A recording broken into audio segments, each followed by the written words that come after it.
जी जनाब, मैं आपसे बात करती हूँ, अगर कोई इंपॉर्टेंट क्वेश्चन हो तो आप मुझसे पूछ सकते हैं, ठीक है। एरिस्टोटल की जनाब आगे चलती हैं तो everywhere says that pity and fear are the characteristics of the necessary tragic emotion. tragic emotion को अंडरलाइन करेंगे, इनकी खसूसियत है pity and fear. अगर ये दोनों नहीं होंगे तो आपको ट्रेजिक इमोशन फील ही नहीं होएगा। अब एसेंशियल ट्रेजिक इफेक्ट किस पर डिपेंड करते हैं, उनका इन्हिसार किस पर है, उनको जनाब किस पर बरकरार रखना है, इन इंटीमेट अलायंस, हमें उसमें देखना है जनाब कि मिलजुल कर हम कोई इत्तेहाद बना दे। अलायंस होता है ना, अलायंस बैंक, इत्तेहादी बैंक होता है जिसमें सारे मिले होते हैं।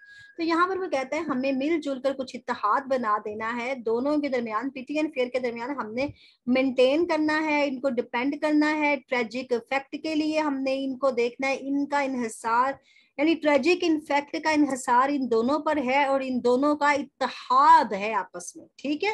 खाली फेयर और खाली पिटी नहीं चलेगा, दोनों ने अलायंस एंटीमेट चलाना है। एरिस्टोटल के मुताबिक पिटी जो है alone should not be awoke by tragedy, कहता है अकेला तरस नहीं वो आपकी ट्रेजेडी को कर सकता कुछ। बुचर्स हमारे एक क्रिटिक्स हैं, क्या कहते हैं the requirement of Aristotle is combination of pity and fear. ये उन्होंने आपको डेफिनेशन बता दी है। वो कहते हैं जैसे उन्होंने बताया ना एनिमेट अलायंस होना चाहिए, दोनों का इत्तेहाद होना चाहिए, ऐसे इसने भी यही कहा है कि कॉम्बिनेशन है जनाब पिटी एंड फियर का। अरिस्टोटल के रिक्वायरमेंट के मुताबिक, जो अरिस्टोटल हासिल हासिल मांगते हैं ना, हासिल जरब मांगते हैं, इसका मुझे हासिल बताओ, तो वो पिटी एंड फेयर का कॉम्बिनेशन मांगते हैं, एक चीज नहीं मांगते। बुचर्स ने ये भी तो मुशाहिदा किया है कि ये जो ट्रेजिक फेयर होता है उसमें इम्पर्सनल है जनाब, आर्टिस्टिक सेंस से। इम्पर्सनल भी आप थ्योरी करेंगे टीएस एलियट की तो आपको पता चल जाएगा। इम्पर्सनल जैसे है एक वो चीज जो आपकी अपनी जात से हटकर हो, एक गैर मामूली सी चीज हो, मामूल के मुताबिक ना हो, अपनी जात से अलग हो। तो ट्रेजिक फियर का हम मुशाहिदा करते हैं कि ये आर्टिस्टिक सेंस है इसके अंदर, और फियर जो है वो इससे गैर मामूली बन जाता है। अगर हम इसको रीड करते हैं, हम देखते हैं ट्रेजेडी को, अगर हम देखते हैं तो कोई भी बंदा जो है वो एहसास कर सकता है कि ये जो असली फियर है ना, that one would be placed in the similar circumstances। असल फियर उसी वक्त होता है जब उसी हालात में वो बंदा भी प्लेस्ड हो, वो बंदा भी मौजूद हो। यानी अगर कोई किसी के पास अगर किसी के वालिद फौत हो चुके हैं तो दूसरे बंदे ने उसे आके अपना दुख बताया कि हाँ मेरे अब्बू फौत हो गए, तो उसकी आंखों से भी आंसू निकल आए, हाँ मेरे भी अब्बू फौत हो गए, जब वो फौत हुए थे तो ऐसा हुआ था। तो one would be the placed in the similar circumstances, तब आपको फियर रियल महसूस होता है, खौफ हकीकी आता है बात से। इससे हम क्या कहते हैं, एवोकन कर देते हैं सेम क्लैमिटीज के जनाब, वही हादसात, वही कहर उस पे बरपा हुआ, वही कहर दूसरे पे बरपा हुआ। अब फिर वो कहर बरपा हो जाता तो फिर उनकी दोनों की एक जैसी हो जाती है ना सोच। ओवरटेक्स द ट्रेजेडी, तो लिहाजा ट्रेजेडी को ये ओवरटेक कर लेता है। जैसे गाड़ी को ओवरटेक करके आगे जाते हैं ना तो गाड़ी का रास्ता रोक लेते हैं, तो ट्रेजेडी को ओवरटेक कर लिया जाता है जो ट्रेजिक हीरो की होती है। इनकी फीलिंग्स जो होती है इसके अंदर हॉरर होता है, हॉरर यानी खौफ पाया जाता है, और वियोग फॉरबिडिंग पाई जाती है जनाब। इसमें वो खतरे पाए जाते हैं जो कि मुबहिम खतरे हैं, यानी खतरा वो होता भी नहीं है, गैर वाजिया, गैर क्लियर, मीनिंगलेसनेस, नथिंगलेसनेस, ऐसे खतरे पाए जाते हैं। मे बी उस खतरे का आपके साथ कोई ताल्लुक ना हो, लेकिन आपको यहाँ में खौफ आ रहा है उसमें से। अगर आप ड्रोनी फिल्म देख के आ जाते हैं तो कोई पीछे से वैसे ही आपको हो कर दे तो आप ऐसे ही डर जाते हैं, तो वो एक सा फॉरबिडिंग होता है, हॉरर होता है, क्योंकि आप ऑलरेडी एक ड्रोनी फिल्म देख चुके होते हैं। ये जो टेंशन होती है या जो एक्साइटेड एक्सपेक्टेशंस होती हैं, कुछ हमारे पास कुछ ऐसी परेशानियां होती हैं या कुछ हमारी तवक्कुआत होती हैं, उनके साथ हम इंतजार करते हैं कि जनाब कैटास्ट्रॉफी ले जाती है from our sympathy with the hero. जब जाहिर है हीरो को तबाही मिलनी है, हीरो का कोई हादसा होना है, तो हमारी आंखों से आंसू आ जाने हैं, हमारी सिंपैथी हीरो ने ले ही जानी है। और फिर यही एक्सपेक्टेशंस है जो कि टेंशन बढ़ा देते हैं। फिर यही होता है कि हम क्या करते हैं, हम टेंड करते हैं टू आइडेंटिफाई अवर सेल्फ, हम अपने आप को देखना शुरू कर देते हैं कि हाँ ये उसके साथ हुआ है, ये हमारे साथ भी हुआ है, कभी हमारे साथ भी ऐसा हो ही जाना चाहिए था, हो गया था, शायद ऐसा ही था। यानी हमने उसे अपने साथ मिला के मुआजना करना है। पहला अब इसका देखते हैं टर्म, उसमें वो कहते हैं कि मैं कहता हूँ कैथारसिस को इंटरप्रेट किया जाता है, दूसरे क्रिटिक्स कहते हैं कि मेडिकल टर्म है। इसको गौर से सुनिएगा, क्योंकि एरिस्टोटल जो थे ना, इनके बड़े भी तो मेडिकल से ही ताल्लुक रखते थे, लिहाजा इन्होंने डॉक्टरी की टर्म में इसको कहा है कि परगेशन। किसी क्रिटिक्स ने ये कह दिया पिटी ऑन फेयर, दूसरे क्रिटिक्स ने कहा और परगेशन कह रहा है मेडिकल की टर्म में, वो हमें कह रहा है कि हमारे इनकास होना चाहिए, हमारी पार्शियल रिमूवल ऑफ एक्सेसिस होनी चाहिए हमारी ह्यूमरस के अलावा। जो हमारे अंदर मजा है ना, हमें हर वक्त हंसी आती है, उससे पहले हमारे अंदर पार्शियल रिमूवल होना चाहिए, जुजवी तौर पर रिमूव हो जाता है। जब हमारे अंदर खुशी बहुत ज्यादा आ जाती है ना, तो बहुत ज्यादा हम हंसते हैं ना, तो कोई कह रहा होता है ना हंस रहे हैं, रोना जरूर है, ये रोए रोए अब इसके, और बाजू का हंस हंस के भी हमारी आंखों से आंसू निकल आते हैं। तो ये रिमूवल होता है एक्सेस ह्यूमर्स का, कि आपको यहाँ पर थोड़ा बहुत दुख मिलने वाला है।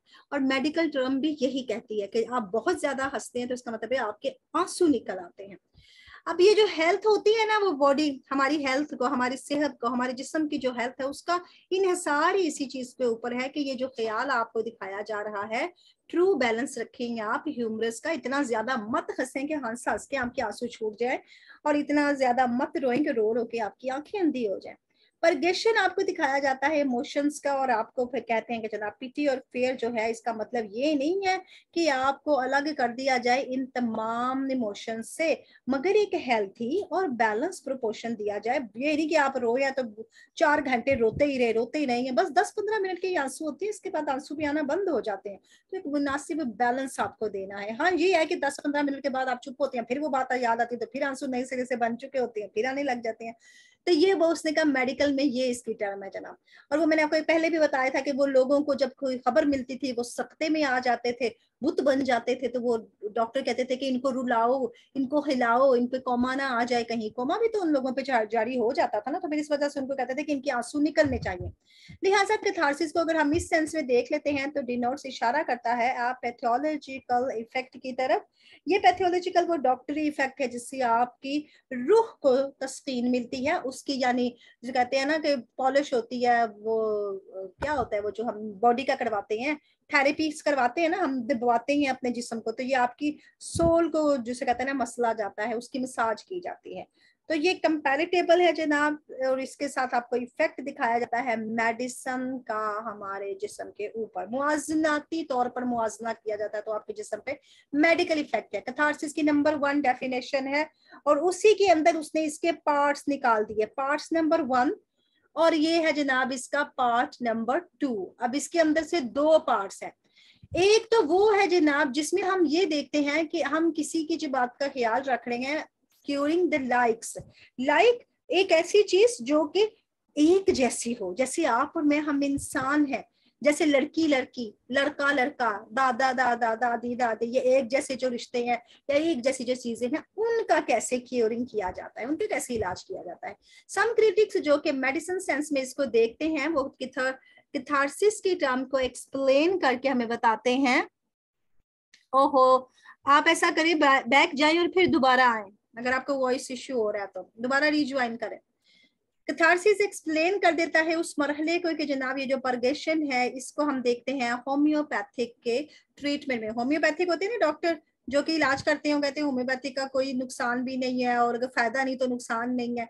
तो इस तरह से उसने कहा कि ये होम्योपैथिक एक परगेशन है। इनके अंदर आपकी जो छोटी छोटी चीजें होती हैं जो किसी ना किसी एहसास में होती हैं, यानी ये सब्सटेंस होते हैं, और वो पिटी और फियर के कुछ हल्के हल्के से तासुर होते हैं जो कि हम ड्रामा में देखते हैं, जो कि क्योर्स करते हैं, इलाज करते हैं जिस्मों का, हमारे जिस्म का, और एन एक्सेस दिखा देते हैं उसी चीज की हमें। जब उसी चीज की हमने एक्सेस करती जाती है ना, बहुत ज्यादा दिखाती जाती है, तो हमें फिर रोना आ जाता है।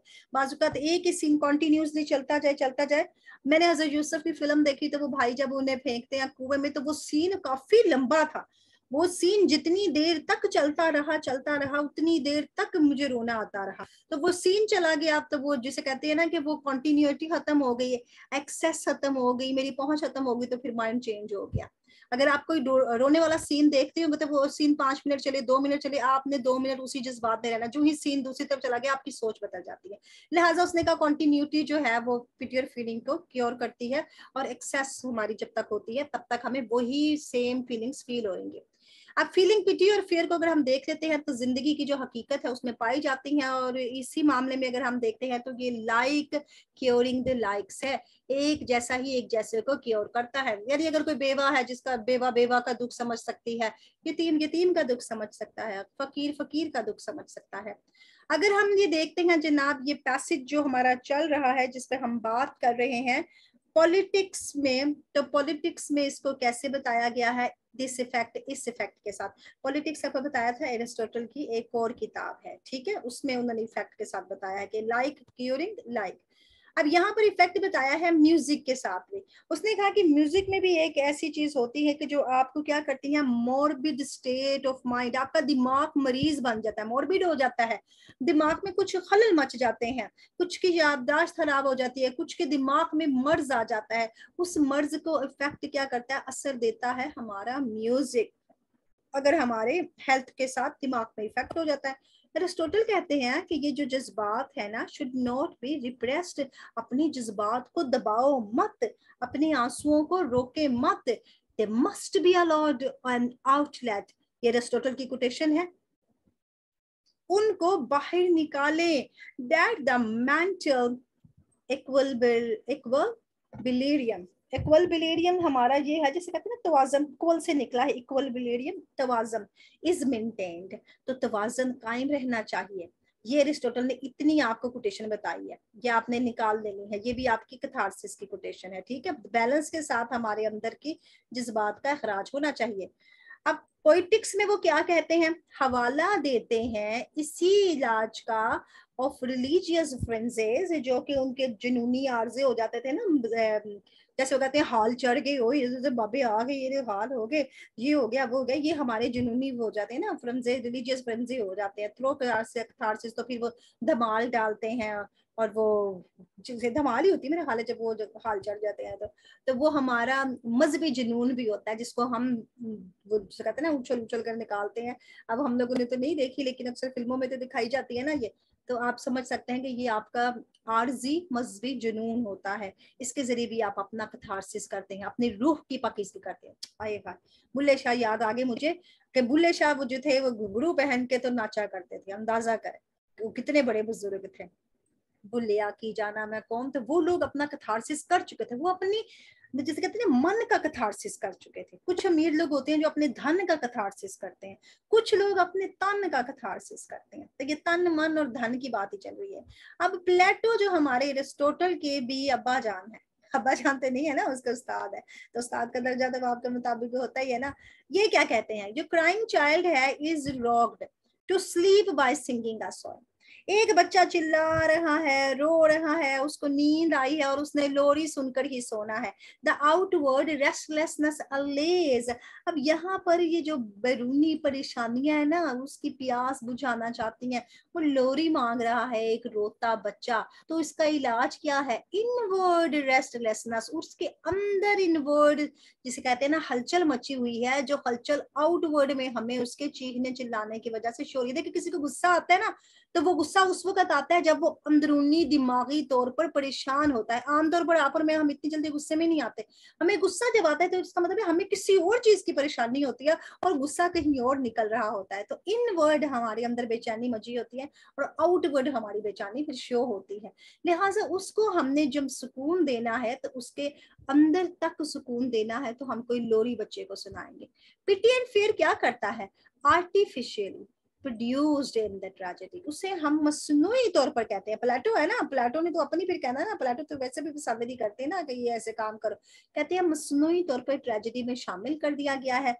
और इसने क्या कर दिया है, इसने निकाल कर रख दिया है उस एक्सेस को, उस ज्यादती को, उस ज्यादा चीज को जो कि हमारे इमोशंस में पाई जाती थी इनके अंदर। तो लिहाजा पीटी एंड फर को जब अब ये कहते हैं कि हम इतने रुलाएंगे तो हम ढीठ हड्डी बन जाएंगे, हमें रो रो के एक दिन रोना आना बंद ही हो जाएगा, क्योंकि इनकी थ्योरी और उसकी थ्योरी में फर्क है ना। अब इस मरहले पर अगर हम देखते हैं दोनों के मुताबिक अकॉर्डिंग टू देम, प्लेटो और एरिस्टोटल। प्लेटो की हमने एक थ्योरी देखी, एरिस्टोटल की हमने 2 किताबों की थ्योरी हमने देखी है, एक उसकी पॉलिटिक्स और एक उसकी पॉलिटिक्स।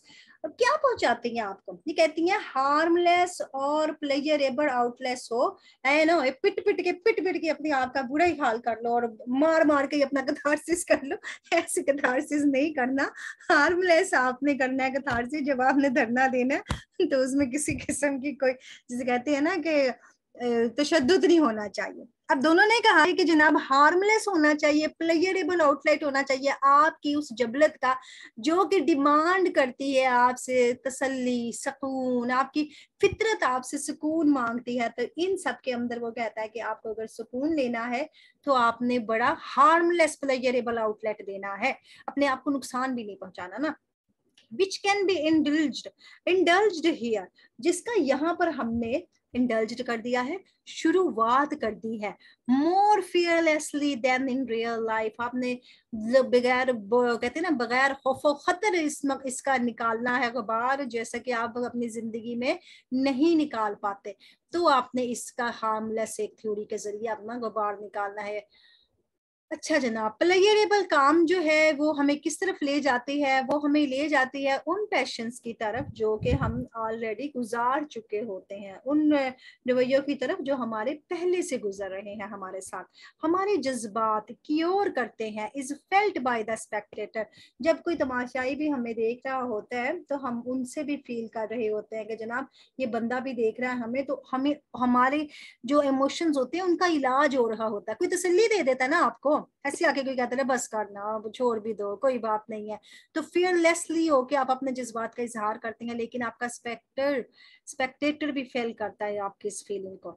अब फ्रीयूड, ये वही हमारे सिगमंड फ्रीयूड है, ये क्या हमें थ्योरी देते हैं, ये कहते हैं साइकोलॉजिकल केयर ऑफ न्यूरोसिस। हमारे दिमाग की जो केयर है ना, न्यूरोसिस हमारे असाब जो होते हैं उनकी भी तो ख्याल रखना है, उनको भी देखेंगे। तो सेम यही थ्योरी है जो हमें एरिस्टोटल ने दी है, यानी हमारे दिमाग तक सुकून आ जाए।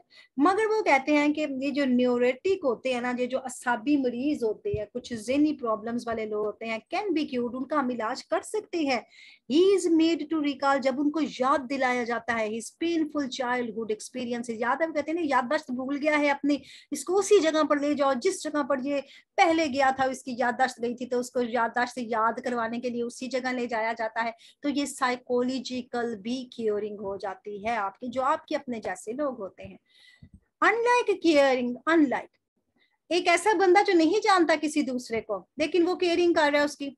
जाहिर है ये जो उसका दिमाग खराब था तो उसके रिश्तेदारी उसको वहां लेके जाएंगे ना, आप और मैं तो, मुझे तो नहीं पता इसकी याददाश्त कहाँ पर गई, इसको कहाँ पे चोट लगी, वही बता सकता है जो उसके पास रहता है, जो उसके जैसा है, जो उसके खानदान से ताल्लुक रखता है, उसका करीबी बंदा है। लेकिन कुछ ऐसे लोग भी तो होते हैं जैसे एक दूसरे को नहीं जानते हैं, वो एक दूसरे का इलाज कैसे करते हैं। नियो क्लासिकल प्राइड है जनाब, पीरियड आ गया है। अब न्यू क्लासिकल पीरियड आ गया है, यानी यहाँ पर आपका क्लासिकल पीरियड निकल गया, एक और दौर शुरू हो गया है मेडिकल में। अब यहाँ पर जो तशरीहात हो रही हैं इस टर्म की, उनके जरिए हम देखते हैं कि एलोपैथिक आ गई हैं, अब होम्योपैथिक खत्म, अब एलोपैथिक ट्रीटमेंट शुरू हो गई है। अनलाइक केयर्स, अनलाइक अब डॉक्टर जो है उसका इलाज करता है जो कि मरीज है, डॉक्टर डॉक्टर का इलाज तो नहीं करता ना, डॉक्टर खुद तो मरीज नहीं होता, डॉक्टर तो डॉक्टर होता है। तो अनलाइक हो गया ना, वो मरीज के जैसा तो नहीं है, लेकिन वो एलोपैथी का भी इलाज उसे दे रहा है। अब यहाँ पर भी आपका पीटीएन फेयर अब उभरता जरूर है, इसमें भी आपकी प्रगोशन को बुलाया जाता है और आपके एवोकेशंस की जाती है, आपके जज्बात का इलाज डॉक्टरी तरीके से किया जाता है। एवोकेशन यानी आपका इनकास निकाला जाता है, अनलाइक इमोशंस, उन इमोशंस के साथ जो आपके इमोशन से थोड़े मुख्तलिफ हैं, सच जैसे गुस्सा और गरूर। देखिए पिटियन फेयर और गुस्सा और गरूर तो दोनों एक दूसरे के ऑपोजिट्स हैं। एलियोपैथिक जो है वो आपको पिटियन फेयर के जरिए नहीं निकालते, वो कहते हैं इन दोनों को गुस्से और प्राइड के जरिए भी निकाला जा सकता है।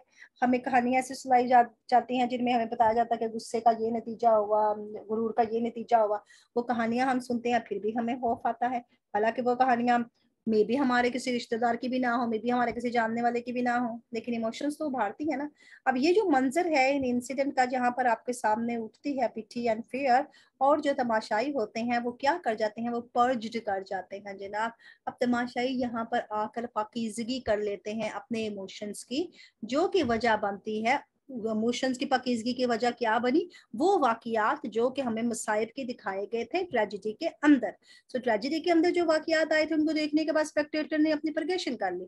लिहाजा की जो सफरिंग दिखाई जा रही है प्ले के अंदर, वही वजह बनती है एंगर और प्राइड का, कि उसको उसके गुस्से, उसके प्राइड की वजह से परेशानी उठाना पड़ी और हमें उस पर तरस आया। स्पेक्टेटर की तरफ देख लेते हैं तो ये भी क्योर करते हैं दीज इमोशंस को।